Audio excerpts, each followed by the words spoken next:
Vale Tudo virou refluxo de bueiro, porque essa semana muita gente disse que vai fugir desta bomba e desistiu de ver a novela. Será que Vale Tudo morreu? Tudo indica que sim, só falta realmente passar o Opala Preto com uma caixa de som em cima, anunciando o horário do velório. Eu ainda assisto a novela? Claro que sim. Gosto da novela? Gosto. É muito boa para a gente poder falar mal e ver como é que uma novela poderia ser muito melhor do que realmente é. E olha que tem dinheiro, tem ali alguns atores bons. Por que que tá? De quem é a culpa desta morte horrorosa de Vale Tudo? Será que é a Manuela Dias? Olha, nesta semana aconteceram aí três coisas que eu acho que abalaram um pouco as estruturas e realmente parece que agora não vai ter mais como salvar. Cenas ridículas, também mais história da Bela Campos com Cauã Raymond e esta outra novela ainda não acabou, acabou não, tá mais viva do que nunca. E teve também, assim, para dar um tiro de canhão, a baixa audiência. O Zé, como assim baixa audiência? Gente, nesta semana, Vale Tudo perdeu para todas as novelas da Globo, tirando as reprises. Mas vamos por parte. Vamos começar aqui com as cenas ridículas. Teve uma que realmente fez o queixo de todo mundo cair no chão, que foi Odete Roitman jogando videogame. Eu não vejo nenhum problema dela jogar Fire Five, Minecraft, não sei, que faz tempo que eu não jogo. The Sims poderia ser também. Não tem realmente muita coerência ela jogar videogame, sendo que ela, 60% de todas as cenas que apareceu foi sendo completamente robótica. Seria um robô jogando um outro robô, uma máquina. Ela melhorou a Deborah Blocos, eu acho que melhorou a entonação, acho que ela conseguiu modular melhor a voz, deixar uma coisa um pouco mais natural. Só que o que acontece é que a Deborah Bloch, fazendo lá com a pistola, nossa, não convenceu. Ficou assim uma coisa mais forçada que o carisma da Patrícia Poeta. Estão dando juntos ali. Então, a cena até poderia funcionar se primeiro essa personagem já tivesse deslanchado, coisa que ainda não aconteceu, porque a interpretação da Débora ainda não acertou o tom. Né? Vai ver lá no último capítulo, quem sabe acontece aí. Para acabar de piorar, e piorou, Zé, piorou, porque depois apareceu lá o marido da Lesha, que eu não sabia que aquele amante dela era namorado da Lesha na vida real. E aquela coisa, né? O ator realmente era melhor ele trabalhar fazendo lixa, lixa de parede, lixa de unha, porque como ator realmente, desculpa, Lesha, mas está um lixo, não está bom não. Então, vai piorando as situações. Ele lá brigando com outro amante, com outro mais magrinho. O bom é que a Odete realmente ela é diversificada no gosto dela. O importante é que seja mucilon, como diz o povo, né? Que é os novinhos. Se for mucilon, ela está traçando. Então, foi ridículo e muita gente ali jogou a toalha. Depois nós tivemos ainda nessa semana uma outra ridicularidade a nível de cavalo, o personagem Vasco feito pelo Tiago Martins, que inclusive o Tiago Martins ele concorreu ao prêmio Desgraciado como pior ator coadjuvante do ano pela novela Família é Tudo. Ele ganhou, Zé, assista aí, a premiação está aqui no canal, tá? Depois você assiste. E realmente parece que Tiago Martins também não está numa fase muito boa, porque cada interpretação complicada que ele tem entregado nesta novela, primeiro que as cenas são um pouco repetitivas. Se a parceira de cena dele não fosse excelente como é, a coisa seria muito pior. Quem acaba salvando essas repetições, essa coisa, né, parecendo martelo sempre no mesmo prego, é a menina que faz a Lucimar, que é a Ingrid Geiger. Ela é muito boa, né? E ela tem realmente ali uma interpretação mais segura, ela não está de uma maneira intuitiva, doida, coisa que está o Tiago Martins. Ou que cena ruim, em várias camadas, em vários níveis. Primeiro que ele foi fazer uma interpretação completamente intuitiva, então ele foi lá buscar na infância aquela interpretação mais primitiva, mais básica, pelo caminho mais clichê de todos, então não dava para convencer nem criança que ainda não nasceu. E ele tem lá o celular, ele botou o celular em pé, na vertical, mas a imagem aparece na horizontal. Na hora eu não percebi isso. O que eu percebi é que botaram lá aquela arte de como fosse realmente ali uma gravação, só que não aparecia os segundos rodando. Geralmente, todo lugar, celular que você aperta, aparece lá o tempo rodando. Isso não teve. Enfim, se a gente for ver essas minúcias mais técnicas aí realmente de edição, de montagem, Ave Maria, aí é problema para dar e vender. E poderia ser melhor, porque como ele não tem muita cena, Pombas, ele teve tempo de sobra para chegar em casa e estudar a cena. Afinal, ele tem uma cena por capítulo.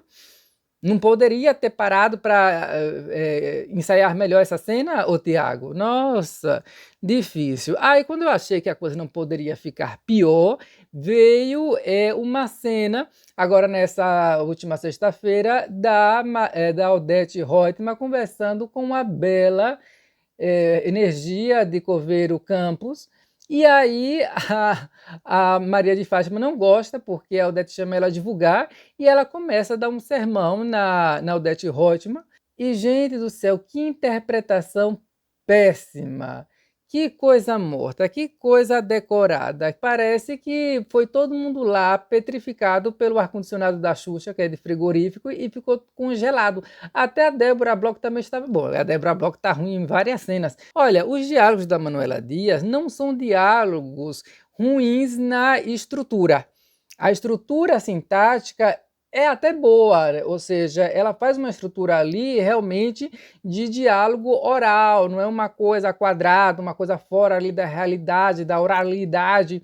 Para você entender melhor isso, lá no Clube de Membros eu fiz já tem um tempo um vídeo falando dos piores diálogos que eu já vi um dos 10 piores diálogos que eu já vi na vida, que foi naquela série da Netflix, Pedaço de Mim, que muita gente gostou, foi um sucesso. Para você ver que sucesso e fracasso não tem nada a ver com análise técnica. Por exemplo, Um Lugar ao Sol foi uma novela que fracassou retumbantemente, mas tecnicamente falando, e eu falo tecnicamente não na iluminação, coisa assim, não, na tecnicidade artística, como atuação, roteiro, nossa, era de uma qualidade ali muito alta, e foi o fracasso que foi. No caso de Vale Tudo, este está sendo aqui, até o presente momento, um fracasso merecido, porque não conseguiu nem chamar a atenção da massa e nem da crítica, ou seja, conseguiu de direita e esquerda no ranço, que as pessoas já estão tendo, não vou dizer nem ranço, na decepção. Então, para você ver esta aula que eu dei sobre o porquê que a estrutura dos diálogos de Pedaço de Mim são realmente um verdadeiro lixo, você clica no link que está aí no primeiro comentário, que aí você já assina. Então, por esta aula, você vê que os diálogos da Manuela não estão temerários. Algumas vezes dá umas derrapadas na estrutura, dá. Quando? Quando ela quer passar uma mensagem e aí o texto ganha um filtro de didático. Parece que ela retirou ali de algum livro didático da escola, da sua filha, da quinta série de Ciências Sociais.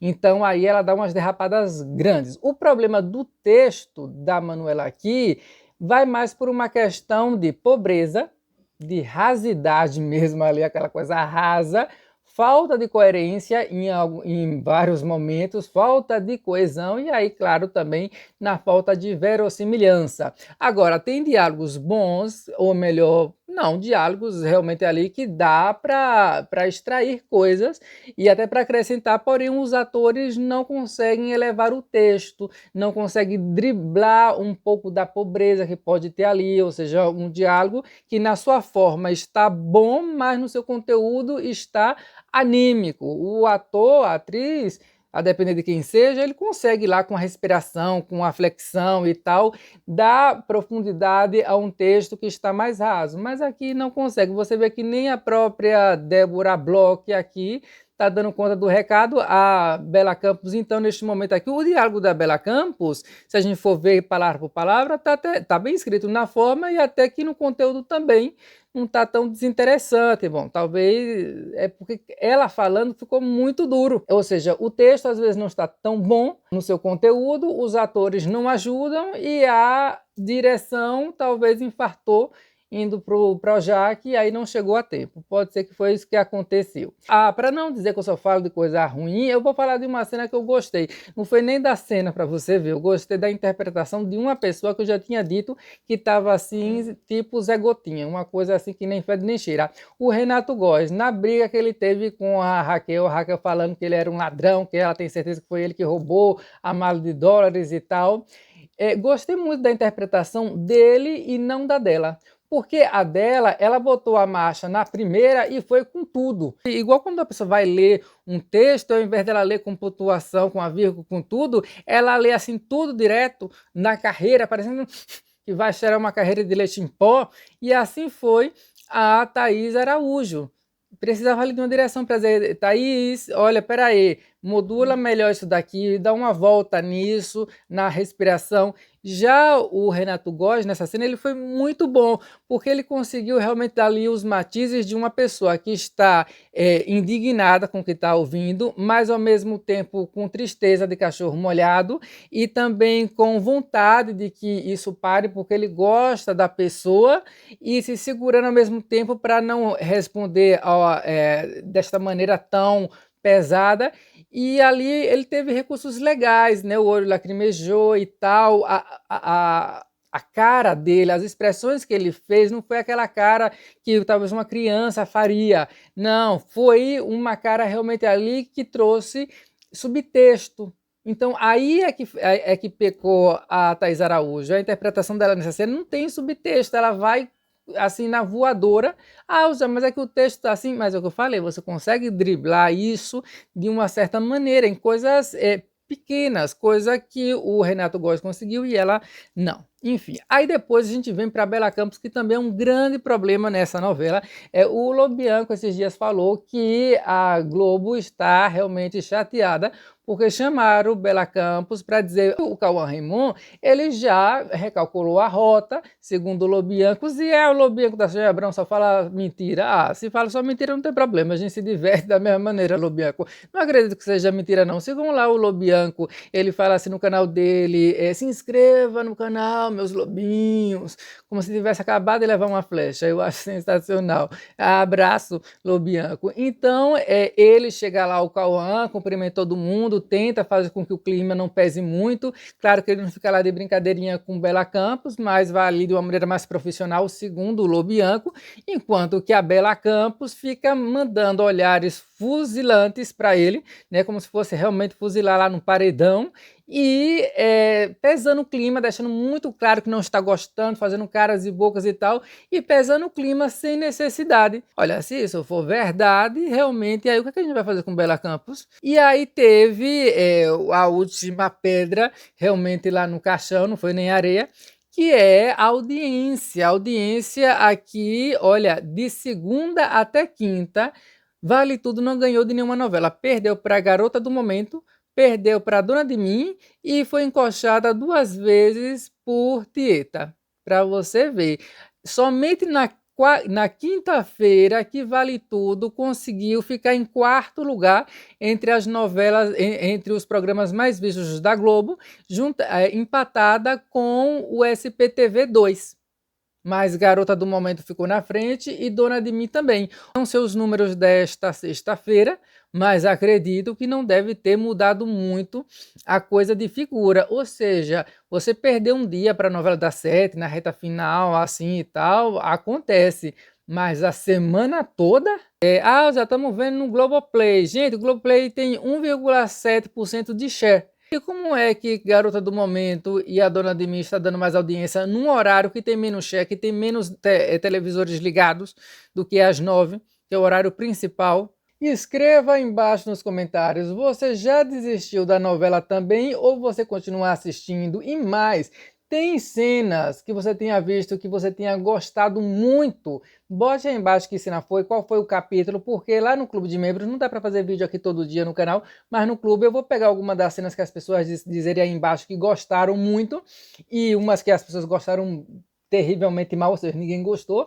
Vou pegar esses 2 casos e vou tentar falar tecnicamente o que é que teve de errado ou de certo nestas cenas aí que vocês, os inscritos aqui, comentarem, tá bom? E também participe da academia. Depois de 4 meses você ganha um certificado para ganhar horas complementares na faculdade. É porque eu tenho esse cara de doido, mas eu tenho um doutorado, então juntamente com o primeiro certificado vem toda a bibliografia e eu lhe mando também aí o link do primeiro módulo, que são as aulas mais pesadas de todo o curso que já está aí publicado, tá certo? Então, se torna membro, me inscreva que eu boto aí o link. Depois de 4 meses você pode pedir o certificado. Se inscreva na bagaça do canal, dê o like também no vídeo, porque, claro, se tiver mais coisas interessantes para falar, se esta confusão da Bela Campos e do Cauã se desdobrar, eu venho aqui falar. Você acha que a Globo botou a Bela Campos lá só por lacração e agora se deu mal? E por falar nisso, fiz um vídeo essa semana comentando que a Globo quer que 50% do seu elenco seja negro. Clique aqui para você ver este vídeo com a meta da Globo e com os problemas aí da Amora Maltner. E aqui você pode clicar na playlist que tem os melhores vídeos do canal, que são os vídeos do Resumo Sincerão. Grande abraço. Acabou, marginal.